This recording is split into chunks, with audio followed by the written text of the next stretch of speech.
Nos encontramos ante un hombre que en pleno siglo XVIII decide enfrentarse al gigantesco imperio español, no con ejércitos profesionales, sino con campesinos indígenas, armados con lo que tenían a mano. Túpac Amaru II, nacido como José Gabriel Condorcanqui, es el último descendiente de la nobleza incaica, al menos según él, y eso ya lo hacía diferente.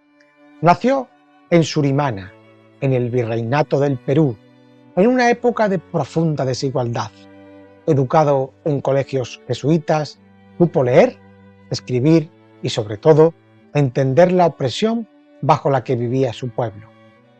Parece que fue el sistema de Mita que forzaba a los indígenas a trabajar en condiciones infrahumanas, lo que llevó a este líder a rebelarse contra el imperio español. La justicia y la ejecución del odiado corregidor Antonio de Arriaga explotó la rebelión. Lo que siguió fue una guerra brutal en la que miles de indígenas lo siguieron. Finalmente fue capturado y sometido a un juicio absurdo. Túpac Amaru fue ejecutado de la manera más brutal, desmembrado por caballos. Su muerte, aunque trágica, se convirtió en el símbolo de resistencia contra el imperio español y su nombre sigue resonando en la historia latinoamericana.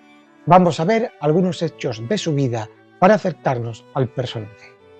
Túpac Amaru II no nació con ese nombre.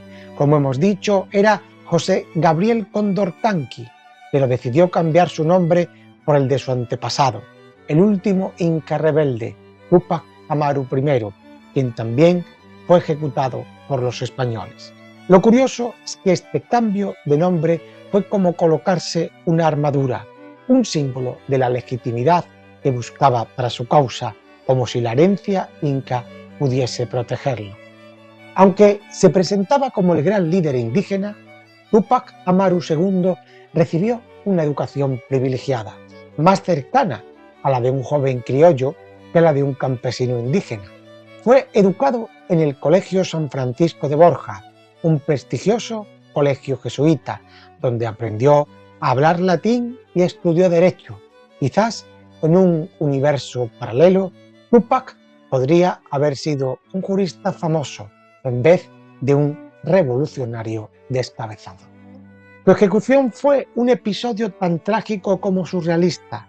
Según las crónicas, los españoles quisieron desmembrarlo atándolo a 4 caballos que tirarían en diferentes direcciones. Sin embargo, los caballos, por razones desconocidas, no lograban arrancarle los miembros. El intento fallido obligó a sus verdugos a decapitarlo, lo que solo añadió más leyenda a su figura. Amaru es recordado como un líder indígena.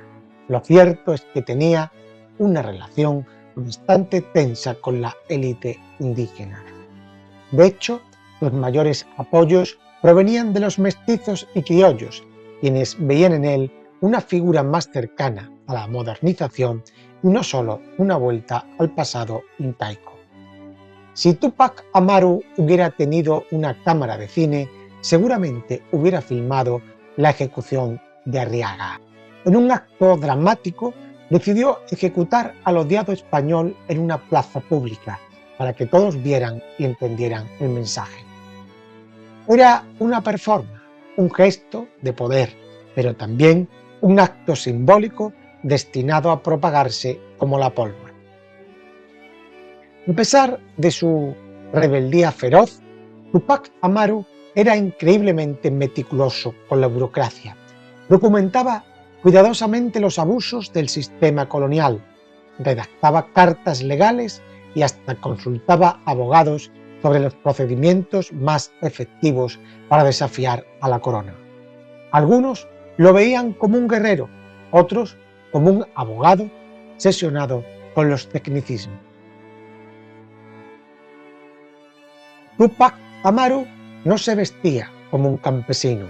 Lejos de eso, su ropa era la más propia de un aristócrata, con mantos coloridos y joyas que mostraban su estatus de inca. Incluso en medio de la guerra se cuidaba de mantener su apariencia digna y majestuosa, lo que le ganaba tantos admiradores como enemigos que lo veían como impostor.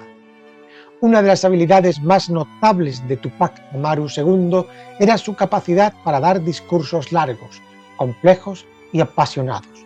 Sus discursos podían durar horas y quienes lo escuchaban decían que era imposible no sentirse inspirado. Eso sí, seguramente alguno se quedó dormido en el proceso.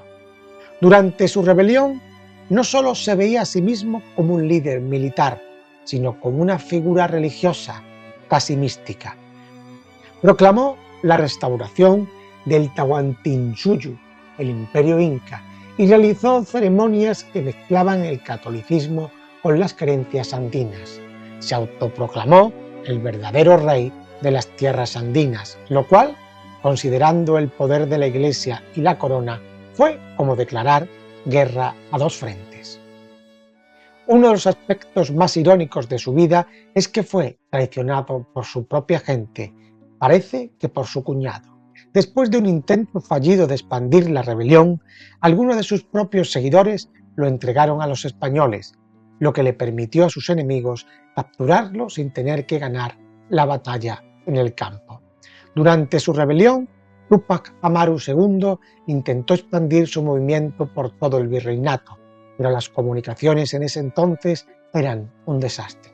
Muchos pueblos se unieron a la causa sin saber siquiera quién era el líder, lo que llevó a situaciones caóticas en las que algunos rebeldes atacaban pueblos leales sin darse cuenta de que estaban luchando del mismo bando. Tras su muerte, las autoridades españolas intentaron borrar todo su rastro. Su cuerpo fue desmembrado y sus restos esparcidos por varios puntos del virreinato para que nadie pudiera convertir su tumba en un lugar de peregrinación.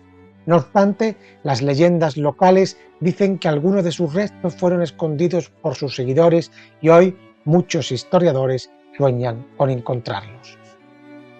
Cuenta la leyenda que durante años algunos restos de Túpac Amaru II, como su cabeza, fueron negociados en un oscuro mercado negro. Si bien no hay pruebas concluyentes, el hecho de que su cuerpo fue dividido y esparcido hace plausible la teoría de que ciertos restos puedan haber sido recuperados y vendidos. Durante una batalla crucial, las fuerzas de Túpac Amaru II se vieron favorecidas por una tormenta inesperada. Mientras sus enemigos españoles luchaban por avanzar bajo el diluvio, los rebeldes, acostumbrados a las inclemencias del clima andino, aprovecharon para emboscar a los soldados, logrando una victoria insólita. Aunque la historia se centra en Túpac, no podemos olvidar a su esposa, Micaela Bastidas. Ella no fue solo una compañera, sino también una estratega y líder en su propia medida. Fue quien mantuvo la rebelión unida mientras Túpac lideraba las batallas. Muchos dicen que sin ella la rebelión hubiera colapsado mucho antes. Aunque Túpac Amaru II fue brutalmente ejecutado, su nombre siguió siendo un símbolo de resistencia para generaciones futuras. De hecho, en el siglo XX, varios movimientos guerrilleros en Latinoamérica, como el movimiento revolucionario Túpac Amaru en Perú, adoptaron su nombre como inspiración para su lucha contra la opresión. Túpac Amaru es un personaje que marcó la historia del Perú y quizás la historia de toda América Latina.